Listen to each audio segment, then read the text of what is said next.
دوسروں کے لیے آئیڈیل بننے کی اہمیت۔ قرآن کریم تربیت فرماتا ہے کہ ہمیں اپنا کردار اتنا عمدہ اور اخلاق اتنے عالی شان بنانے چاہیے کہ دوسرے لوگ، فقط عوام ہی نہیں خواص بھی ہمیں اپنے لیے مثالی شخصیت آئیڈیل سمجھیں۔ خالق کائنات نے اپنے پیارے بندوں کے اوصاف بیان کرتے ہوئے یہ بھی ذکر فرمایا کہ وہ اپنے رب کریم کی بارگاہ میں التجا کرتے ہیں،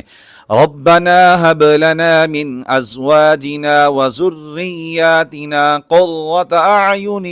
واجعلنا للمتقين اماما۔ اے ہمارے رب، ہماری بیویوں اور ہماری اولاد سے ہمیں آنکھوں کی ٹھنڈک عطا فرما،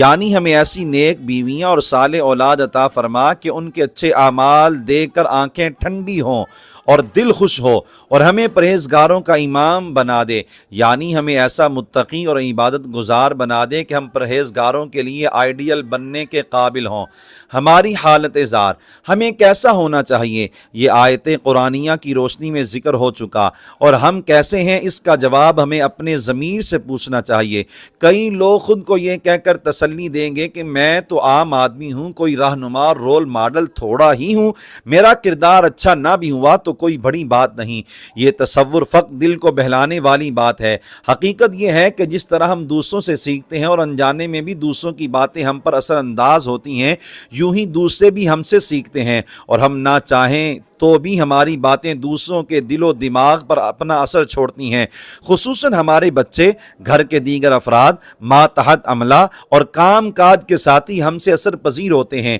اب اگر ہم دین کے پابند ہیں تو بلا شبہ یہ برکات دوسروں تک بھی پہنچا رہے ہیں، لیکن اگر خدا نخواستہ ہم بد اخلاق، جھوٹ بولنے والے، دھوکہ دینے والے یا دیگر برے کاموں کے عادی ہیں تو غیر شعوری طور پر یہ گناہ ہمارے ذریعے ہمارے متعلقین تک بھی پہنچ رہے ہیں۔ سیدنا جریر بن عبداللہ رضی اللہ تعالیٰ عنہ سے روایت ہے کہ مصطفیٰ جان رحمت صلی اللہ علیہ وآلہ وسلم نے ارشاد فرمایا، من سن فی الاسلام سنتا حسنتا فلہ اجرہا واجر من عمل بہا بعدہ من غیر ان ینقص من اجورہم شیء،